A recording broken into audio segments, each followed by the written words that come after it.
algunas de ellas son repetidas acá, como el caso de Éfeso, ¿no?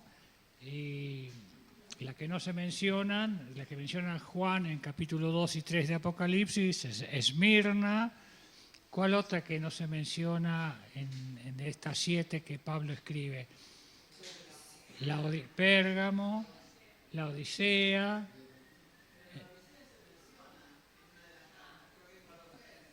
Sí, pero no hay una carta de Pablo escrita a ellos. Bueno, con esas cartas, iglesias que se mencionan tanto en Juan como en Pablo y el libro de los Hechos, hay 23 iglesias. Todas fueron formadas por el equipo misionero que encabezaba el apóstol Pablo. En cierta medida encabezaba él. En otra parte estaba Bernabé también, con su sobrino, que iba por otro lado. Así que se mencionan en el Nuevo Testamento 23 iglesias. Ese es el resultado, y se supone también que debe haber habido otras más que no se mencionan. Sepámoslo eso, hermanos. Ahora, se le llama epístolas porque tiene una manera más formal de dirigirse. ¿Por qué? Porque contiene lo que nosotros denominamos doctrina. Todas las iglesias tenían que llevar la doctrina emanada de los apóstoles. Ahora, lo que los apóstoles ordenaban era mayor o inferior a lo que el Señor Jesús ordenó o dijo. ¿Qué les parece? Era igual. Lo que el Señor Jesús dijo e hizo, habló en el Nuevo Testamento, en los Evangelios, con lo que Pablo y los otros, en el caso de Pedro también, ordenaban y decían, tenían la misma autoridad doctrinal, uno como el otro. Porque una vez una hermana me dice, bueno, Pablo dijo tal cosa sobre esto. No lo dijo el Señor. ¿Qué les parece? ¿Es correcto eso? No. ¿Por qué? Porque la Biblia dice que el Espíritu de Cristo que estaba en ellos, o sea, Cristo hablaba por medio de los apóstoles. Ahora, ellos fueron imbuidos de una autoridad espiritual que nosotros no tenemos. Ellos fueron imbuidos de una autoridad de inspiración que nosotros no poseemos. Eso fue decretado por el mismo Señor en forma directa. Y en algunos casos, Pablo podía, como los apóstoles, como fueron ellos seleccionados por el Señor mismo, porque tanto Pablo como los 12 apóstoles tenían la misma autoridad. Lo que Pablo reconocía es que él no era del grupo de los 12. Pero Pablo hablaba del grupo de los 12, la Biblia habla de eso. Pero no quiere decir que él no tuviera esa misma autoridad, porque después lo va a corroborar. ¿Por qué? ¿Cómo conoció Pablo a Jesucristo? ¿Por mensaje de quién? Del Cristo resucitado, directamente. Entonces esa es una señal de apóstol, porque fue reconocido directamente por el Señor y fue encomendado por el Señor. Por eso es reconocido como apóstol. También había otros apóstoles que, aunque no eran, encomendados directamente por el Señor, pero sí eran encomendados directamente por los mismos apóstoles. Por ejemplo, Pedro encomendaba a otro, como Pablo. De Bernabé se habla que era apóstol, pues la palabra apóstol significa que enviado. Quiere decir enviado. Así que estos tenían una inspiración de la cual nosotros debemos reconocer y así aceptar. Ahora, entonces, las epístolas o cartas, porque son sinónimos, la palabra epístola o carta son sinónimos. Algunos dicen epístola, se le llama a la que son a las iglesias, y cartas cuando es a personas, por ejemplo, Timoteo o Tito, pero en realidad es lo mismo, porque son sinónimos. Pero se le da el nombre de epístola porque tiene una autoridad espiritual bastante importante, bastante más importante simplemente. Ahora, todas las epístolas, inclusive Romanos, es una de las epístolas muy teológicas en cierta medida, no son tratados teológicos sistemáticos, que aunque a veces lo ponemos en algún sentido como tratados teológicos, en realidad son respuestas a dudas o divisiones o inquietudes y problemas que había en la Iglesia apostólica de aquel tiempo y que a través del Espíritu Santo el Señor fue revelando, en algunos casos de a poco, de acuerdo a las circunstancias y a la experiencia que se iba presentando, y Pablo, en este caso, porque vamos a tratar las Paulinas, fue aclarando. Entonces son cartas doctrinales por sobre todas las cosas. ¿Cuál fue el propósito de estas cartas? Enseñar, exhortar, corregir, animar, fortalecer. ¿Comprenden? El propósito de estas cartas, y son 7 las que tenemos, pero tienen valor universal. Quiere decir para todos los lugares, todos los tiempos que se presenten. Vamos a leer Romanos 1, los 6 primeros versículos, para darnos un poquito la idea de esta situación. Romanos no fue la primera epístola que Pablo escribió, se supone que fue la tercera, aparentemente, pero se pone en primer lugar porque es un tratado doctrinar por excelencia y por su amplitud. Recordemos que las cartas, como los libros bíblicos, no están puestos en forma cronológica como fueron escritos por tiempo, sino que están por tema o por temas y por circunstancias para que fueran reconocidas de acuerdo a la enseñanza, digamos, progresiva, porque la Biblia es un tratado de progresión en su revelación, y que después lo vamos a mencionar. Romanos 1, verso 1 al 6 dice: Pablo, siervo de Jesucristo, llamado a ser apóstol, apartado para el Evangelio de Dios, que él había prometido antes por sus profetas en las Santas Escrituras, acerca de su Hijo, nuestro Señor Jesucristo, que era del linaje de David según la carne, que fue declarado Hijo de Dios con poder, según el Espíritu de Santidad, por la resurrección de entre los muertos, y por quien recibimos la gracia y el apostolado para la obediencia a la fe en todas las naciones por amor de su nombre, entre las cuales estáis también vosotros, llamados a ser de Jesucristo. Cuando dice llamados vosotros, señalémonos a cada uno de nosotros, señalémonos a la iglesia en Don Bosco, no solamente a la de Roma. ¿Por qué? Porque ya dijimos que estas cartas tienen un propósito que le podemos llamar atemporal. ¿Qué significa? Para cualquier tiempo. Y universal para todas las iglesias locales. No tiene una determinada faceta para una. Porque, como les dije, bueno, Pablo dijo que esto es para los corintios. No, Pablo dijo, bueno, esto se lo enseña a los tesalonicenses, pero no ahora. No.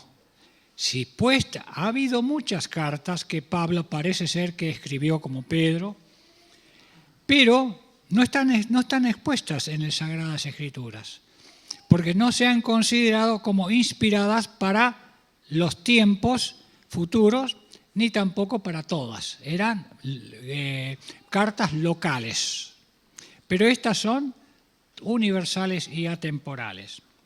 Ahora, para quitar la duda de esto, corroborar lo que estoy diciendo, quisiera que leamos, por favor, Hechos, capítulo 16. Espero no cansarlos un poquito. Prestemos atención, estamos como en una clase, porque esto es muy trascendente esto que estamos diciendo, hermanos queridos, para poder corroborar cosas que lamentablemente no se enseñan ni se dicen y a veces trae confusión. Vamos a Hechos capítulo 16, versículo 4 podría ser.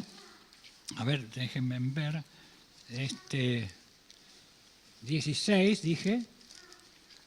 En ese tiempo, esta carta de Hechos, o mejor dicho, este libro de Hechos que escribe Lucas es un historiador por excelencia y tiene una prolijidad enorme en cuanto a los eventos que transcurren, aunque muchas veces no lo hace en forma cronológica, pero sí bastante parecido en forma cronológica. Nos va desarrollando el impacto que tuvo la presencia del Señor en la tierra, y el hecho de los apóstoles tiene ese propósito. Es un libro de transición, se le llama, Hechos de los Apóstoles. Un libro donde se puede iniciar la Iglesia con algunas situaciones que nosotros podemos tomarlas en cuenta, otras tenemos que comprender que fue un inicio y de la cual solamente las epístolas pueden marcar la corroboración de lo que es la doctrina. 16, dije, verso 4. Y al pasar por las ciudades les entregaban las ordenanzas que habían acordado los apóstoles y los ancianos que estaban en Jerusalén para que las guardasen. ¿Cuál fue la iglesia madre? La de Jerusalén. Allí se inició el cuerpo de Cristo, la iglesia. Y allí estaban los apóstoles. Y los apóstoles, con la misma autoridad que los ancianos, porque una cosa eran los ancianos, otra los apóstoles, y ellos corroboraban lo que los apóstoles enseñaban y viceversa. Había habido un problema bastante importante en ese tiempo. Los gentiles se introducirían en el plan de Dios para formar este cuerpo que es la iglesia. Muchos decían que no, otros decían que sí, otros que no sabían qué hacer. Entonces se reunieron, el famoso concilio de Jerusalén, y por determinación unánime, los apóstoles y los ancianos, en vista de la experiencia e inspiración de Pedro especialmente, como de Jacobo, el hermano del Señor, vieron que los gentiles tenían también ingreso a este cuerpo de Cristo. Entonces dieron ordenanzas a todas las iglesias de toda la zona de Asia Menor, donde se habían iniciado todas las iglesias, que las ordenanzas se cumplieran tal cual. O sea, todas las iglesias tenían la misma ordenanza, la misma palabra y la misma doctrina. No había una iglesia con una doctrina, otra con otra. Si había, tenían que corregirla de acuerdo a lo que el concilio de Jerusalén había determinado como mandato del Señor. Ahora, para corroborar esto un poquito más, vamos a leer 1 Corintios capítulo 1. 1 Corintios capítulo 1, versículo 3. Leo yo porque hay hermanas del Zoom y hermanos del Zoom y también se está grabando, así que 1:3. 2, perdón. 1 Corintios 1:2 dice: a la iglesia de Dios que está en Corinto, a los santificados en Cristo Jesús, llamados a ser santos, con todos los que leamos todos juntos, en cualquier lugar invocan el nombre de nuestro Señor Jesucristo, Señor de ellos y nuestro. ¿A quién está dirigida la carta? Estas correcciones, ordenanzas, doctrina de 1 Corintios, a todos. Vamos a corroborarlo de nuevo. Capítulo 7, versículo 17.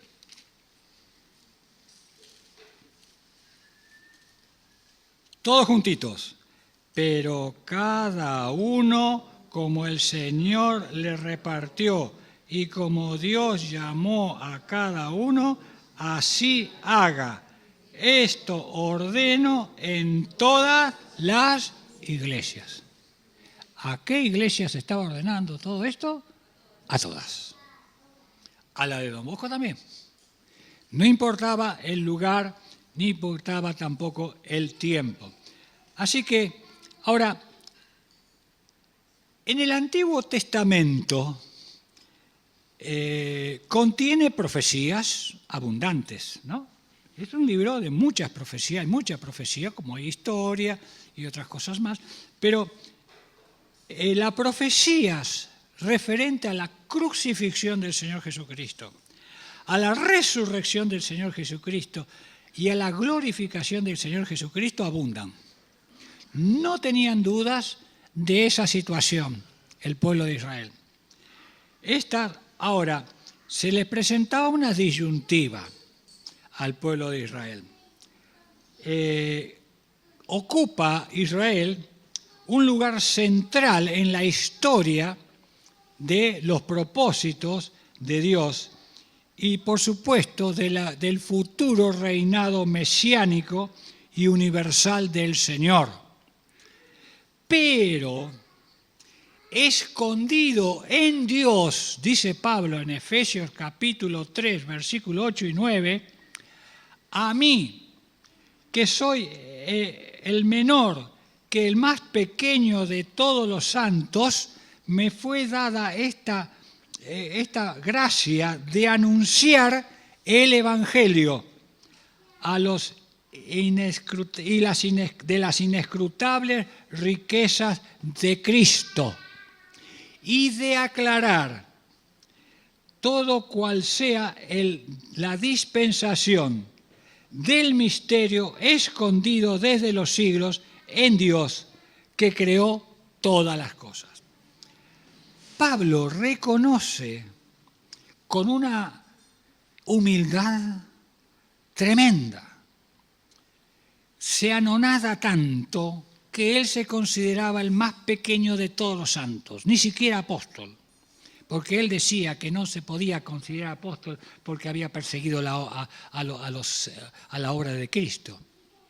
Él reconoce que Dios en un momento le reveló lo que estaba escondido, que no quiere decir que Dios no tenía esos propósitos. En Dios, este misterio, ustedes saben que hay en la Biblia varios misterios. No vamos a tratar los misterios. Hay el misterio de la Iglesia, el misterio de Israel, hay varios misterios. ¿Pero qué es un misterio?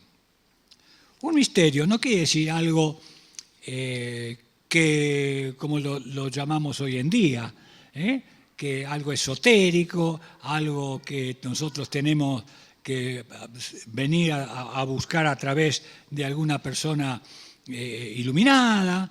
Un misterio es algo que está escondido y que después se revela. Por ejemplo, es una verdad, no es algo abstracto. El misterio que Dios tenía guardado desde la antigüedad no era la obra de Cristo, no era la resurrección de Cristo ni el milenio, porque eso estaba bien aclarado. El misterio era cómo iba a suceder en el transcurso del tiempo estas cosas. Entonces, es un concepto real, concreto, no abstracto. Es una verdad. Y esa verdad se la cataloga en las Escrituras a Jesucristo. Él dijo, yo soy la verdad. Cada vez que escuchamos de verdad, pensemos en el Señor. Ese misterio iba a ser revelado en una persona, Jesucristo. De manera que ahora Dios ha revelado o ha mostrado ese misterio por medio del Señor Jesucristo. Recuerdan que el Señor Jesucristo en Mateo 16 habla sobre la iglesia. Y el Señor le dice a los discípulos, ¿quién dicen que soy yo? Y Pedro le dice, tú eres el Cristo, el Hijo de Dios viviente. ¿Se acuerdan? Entonces le dice a Pedro, Pedro, no te lo reveló carne ni sangre, no vino nadie a decírtelo, sino mi Padre que está en los cielos.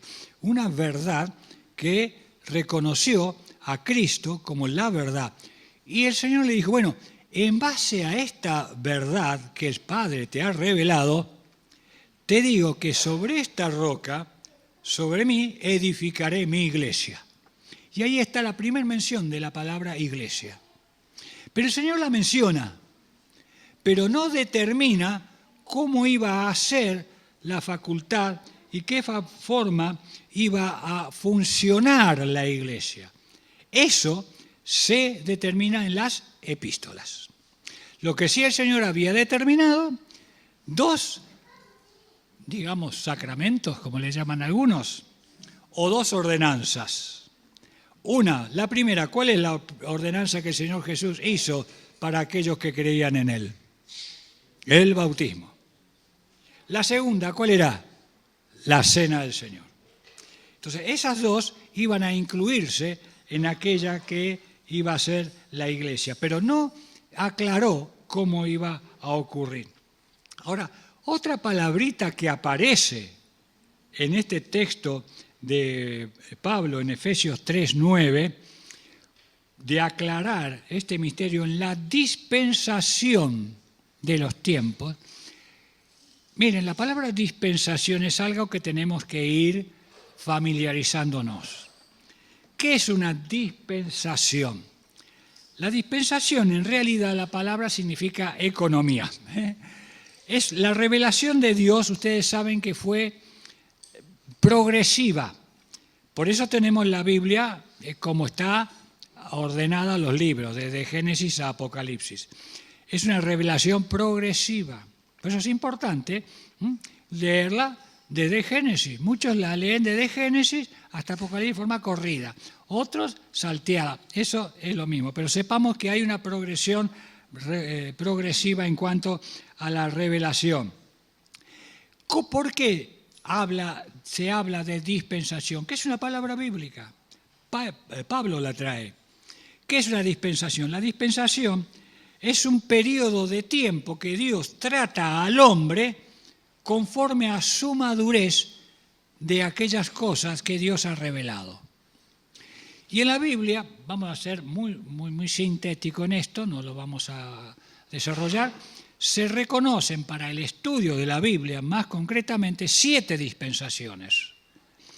Una es el periodo de la inocencia, fue antes de la caída del pecado. La otra, segunda, es el periodo de la conciencia, cuando el hombre conoce y experimenta el pecado.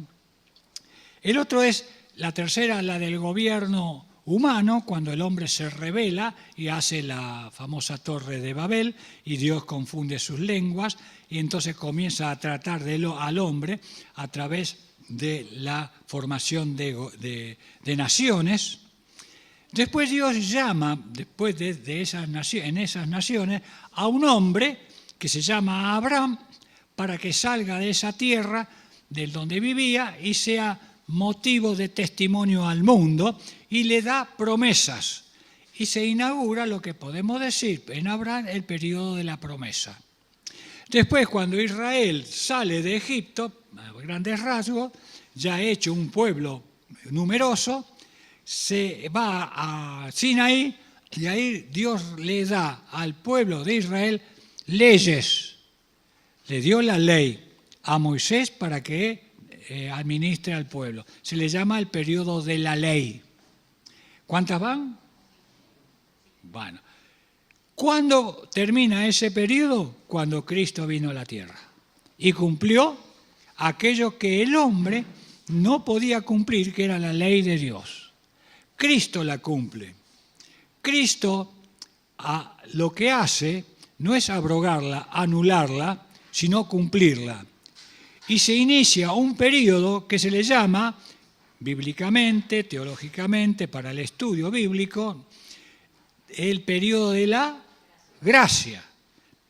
Periodo que nosotros estamos viviendo, la gracia de Dios, por la obra de Cristo. Él realizó la obra de justificación para con Dios, de cumplir así la ley que el hombre no podía cumplir de acuerdo a la determinación de Dios. Ahora, el tiempo de la Iglesia, que el Señor Jesús no reveló en forma amplia, concreta y plena, lo va a desarrollar, y específicamente en varias partes de los evangelios, pero específicamente en el Evangelio de Mateo capítulo 13. Si ustedes leen Mateo capítulo 13, van a ver allí varias parábolas símiles, que es producto también de algo que se va a abrir como un periodo que Dios habla acerca de esas parábolas, un periodo de gracia que va a desarrollar después la Iglesia. No lo vamos a entender, no lo vamos a saber plenamente con este concepto hasta que no entendamos o vayamos leyendo las cartas de Pablo, las cartas paulinas, que es a donde mayoritariamente el Señor fue revelándolo. También Pedro tiene algunas revelaciones en cuanto a las cartas, en cuanto a la iglesia, perdón. Ahora bien, además, en el Antiguo Testamento no se había revelado en forma específica cuál era el propósito de llamar entonces Dios a los gentiles. Pero estaba escondido. ¿Y cómo lo sabemos ahora? ¿Se acuerdan la promesa? Porque el hecho de que los periodos de dispensación se vayan cumpliendo no quiere decir que se vayan anulando. Porque una cosa son las dispensaciones y otra cosa son las promesas. Son temas distintos. Lo digo porque para que vayamos familiarizándonos con esto, cuando vayamos a escuchar otros estudios. El periodo de la promesa sigue hecho a Abraham. ¿Cuál fue una de las promesas que Dios le hizo a Abraham? Aparte del hijo que iba a ser el Señor, en la figura de Isaac. La promesa era que iban a ser benditas en ti todas las familias, en otra parte dice también naciones, porque la promesa en Abraham se reiteró, de la tierra. O sea, ya estaba elaborado en el plan de Dios ese propósito de llamar a todos el mundo para formar parte de ese cuerpo místico que es la Iglesia. Y, como dije al principio, que está mencionado en Mateo capítulo 16, versículos 17 a 19, por revelación del Padre a Pedro. Así que cuando el Señor fue entregado, la noche que fue entregado, horas antes, el Señor anunció, explicando la relación que Él iba a tener con la Iglesia. Si ustedes leen Juan capítulo 14, 15, 16, 17, esos 4 capítulos, se desarrollan en una noche, justo previo a la crucifixión del Señor. Y allí el Señor va a determinar la forma en la relación que Él iba a tener con la iglesia. Pero no cabe duda que es en las epístolas donde encontramos nosotros el presente orden que el Señor estableció y la posición y los privilegios y los deberes de la iglesia o sus miembros. Son las epístolas. Así que el propósito de las epístolas de Pablo entonces es desarrollar la doctrina de la iglesia. En sus cartas a estas 7 iglesias, que va de Romano a Tesalonicenses, se hace la revelación de la iglesia, el cuerpo de Cristo. El misterio escondido desde los siglos, como dice él mismo en la carta a los Efesios capítulo 3, verso 9. Así que en estas epístolas la iglesia recibe las instrucciones en cuanto a su lugar único y singular en los propósitos de Dios. Aunque el Señor Jesús enseñó que la iglesia es un organismo. ¿Qué es un organismo? Nosotros somos un organismo. ¿Qué tenemos? Todos miembros distintos, ¿no es cierto? Tenemos cuerpo, esto es un organismo, que en realidad no es una organización. Pero no obstante, tenemos 2 cartas que hablan de ese tipo de organización, entre comillas, pero no son las epístolas de Romanos a Tesalónica, sino son las epístolas o cartas personales que Pablo dirige a Timoteo en su primera epístola y a Tito. Ahí tenemos el orden y de la organización de la iglesia, que no estaría mal que después de terminado estos estudios de la iglesia, de las cartas paulinas, nos dediquemos a estudiar ampliamente estas 2 cartas, primera Timoteo y Tito, porque son fundamentales para el conocimiento del funcionamiento de cada miembro en el cuerpo de Cristo. Así que, aunque Cristo enseñó, como dije, que no es un organismo, fue a través de Pablo que se ofreció la revelación detallada del cuerpo de Cristo en su llamamiento, promesa y destino celestial. Porque la iglesia tiene un destino celestial, cosa que Israel no tuvo. Israel tuvo un testimonio y un destino terrenal, con experiencias y con connotaciones espirituales, pero con destino terrenal, porque ellos tenían que ser así testimonio a las naciones por la cual el Señor los había sacado de ahí y formar una nación totalmente nueva. Así que el hecho de que Cristo ha de regresar para buscar a su iglesia está mencionado inicialmente por el Señor Jesucristo. Ustedes saben que el Señor Jesucristo dijo que iba a venir a buscar a los suyos, ¿verdad? ¿Dónde está mencionado? Varias veces, pero hay un capítulo que para nosotros es central. Juan 14. Voy a preparar lugar para cada uno de vosotros. Ahí ya está mencionado el propósito celestial del Señor. Pero en realidad fue en las epístolas donde Pablo va a ocupar así mayor tiempo y explicación y pormenorización de cómo se va a desarrollar ese periodo, ese propósito de que los suyos estén con él. Y hay 2 pasajes que son centrales en la vida del creyente. Una es 1 Corintios 15, que es un largo capítulo de 58 versículos, donde él explica la resurrección de los santos que han muerto o que han partido o que están durmiendo, como realmente dice allí, no que han muerto, y de los vivos. Y el otro pasaje es 1 Tesalonicenses capítulo 4, versículo 13 al 18, donde se enseña que no todos dormiremos, como dice él expresamente, y que los muertos en Cristo resucitarán primero. Así que los creyentes, que estemos vivos, como dice Pablo, para su regreso, seremos transformados y arrebatados juntamente después que hayan sido transformados nuestros hermanos que están en los sepulcros para recibir al Señor en el aire. Eso es lo que dice Pablo en 1 Tesalonicenses 4, 13 al 18. El otro tema que se menciona por Pablo, y es el tema muy central, es la gracia de Dios.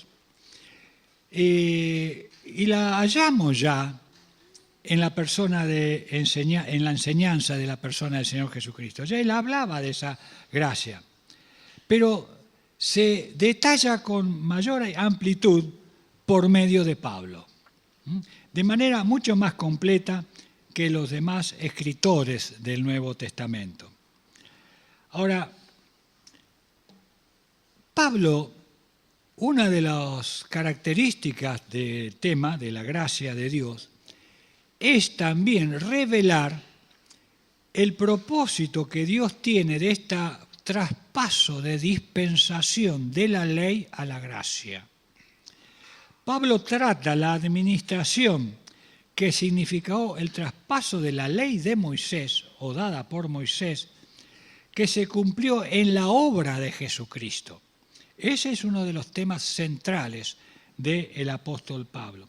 ¿Y dónde se cumplió ese propósito central de la obra de Jesucristo? ¿En qué lugar? En la cruz. Ese fue el propósito. Y esa cruz nos introduce a nosotros en la gracia de Dios. La gracia es ese don inmerecido que nosotros podemos poseer por aceptar, recibir a Cristo como nuestro Salvador. Por lo cual, a través de la gracia de Dios, va a decir Pablo, y especialmente en Romanos, hemos sido justificados, hemos sido santificados y somos glorificados para su gloria. Así que el creyente, fíjense en la posición, justificado. ¿Qué significa? ¿Que nunca pecó? No, el creyente, hoy hemos sido introducidos respecto a lo que esta mañana, cómo el Señor pagó. Nosotros hemos sido justificados y nuestros pecados han sido expiados. ¿Qué significa expiados? ¿Que no existen más? Existen, pero están en la tumba. Existen en la mente nuestra, pero lo que no existe son las consecuencias de ese pecado. No existe. Para la obra de Cristo ya ese pecado fue pagado, fue cancelado. Por eso, cuando a Martín Lutero se le venía en mente los pecados que él había cometido, escribió en la pared de su celda, salvos por la fe y la gracia de Jesucristo. Esa es la respuesta que le debemos dar a nuestro enemigo cuando nos vienen esos pensamientos. Así que Pablo nos va a explicar también que hemos sido santificados. Tenemos una posición, santos. Ya hemos leído allí en Romanos, a todos los que son santificados. Dios les ha dado esa posición de ser hechos hijos de Dios. Y también glorificado. El creyente es glorificado para una vida de santidad.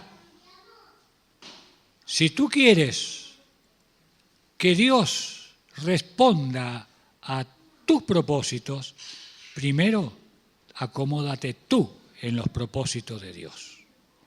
Y en los propósitos de Dios es que seas santificado.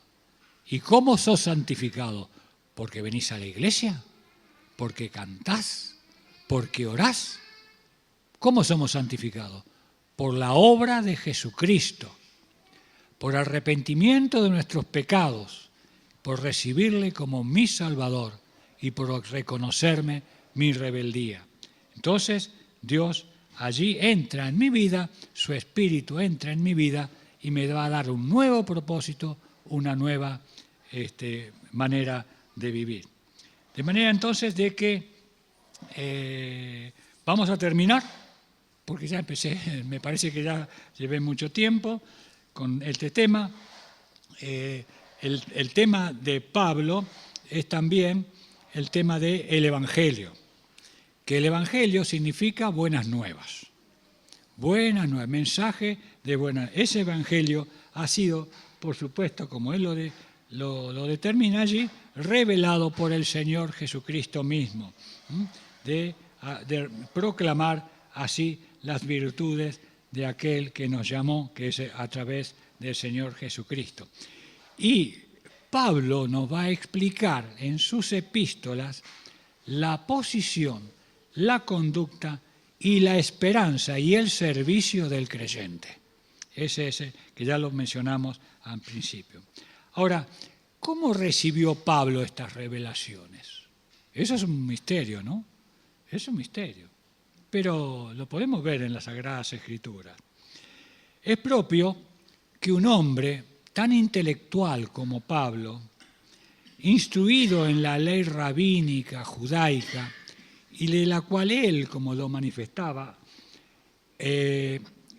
estaba por encima de aquellos pares, porque él era judío de judíos, se proclamaba también de la tribu de Leví, ¿de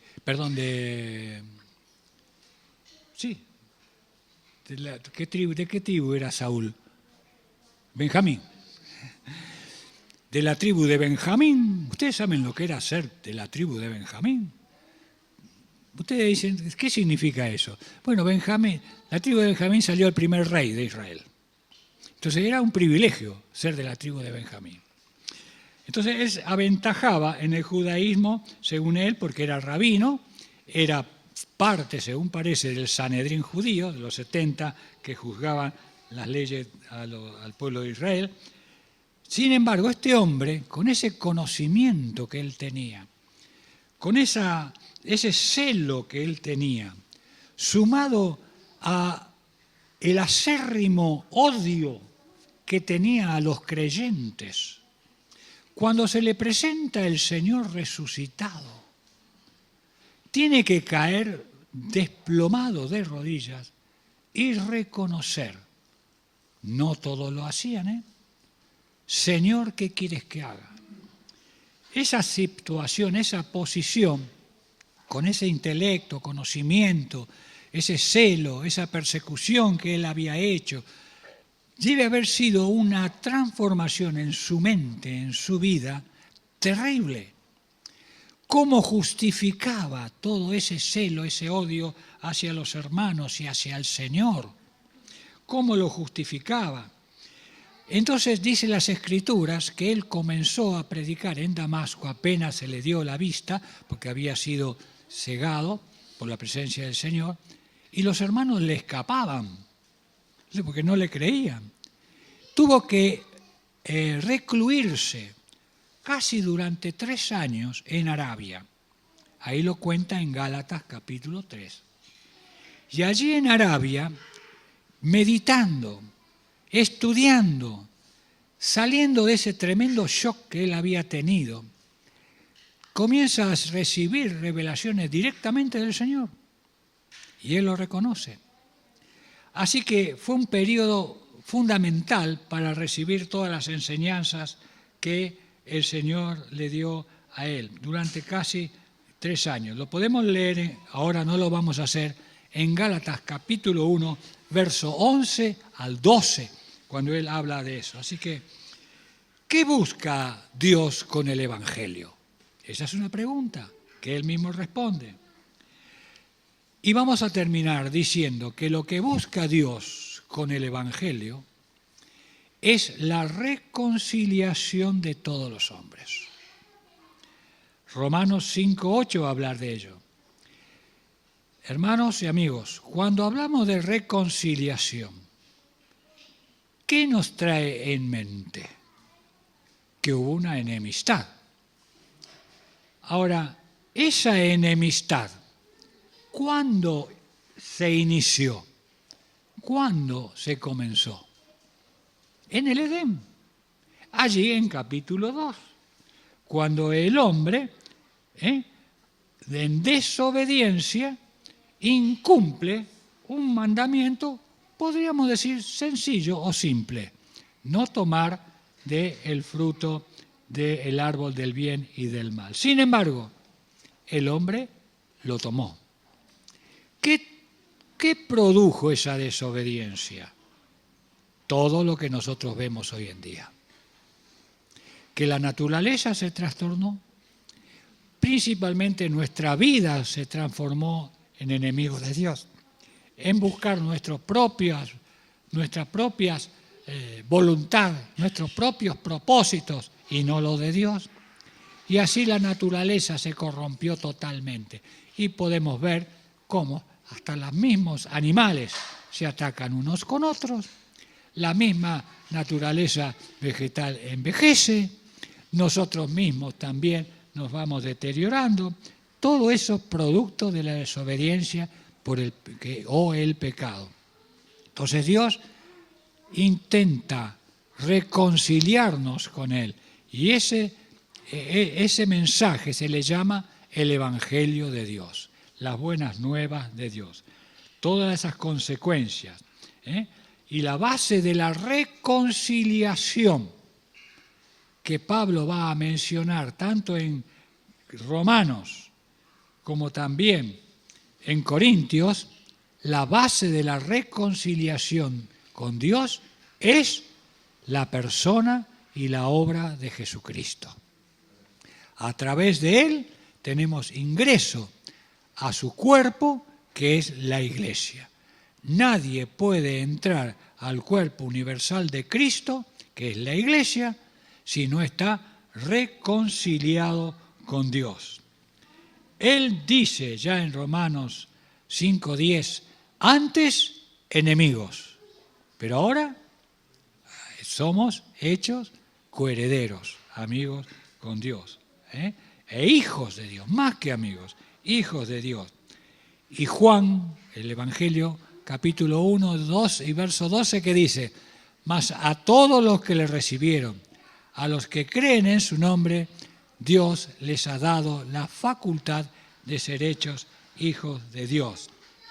Y quiero culminar con la frase que Pablo dice a los corintios hablando de la reconciliación.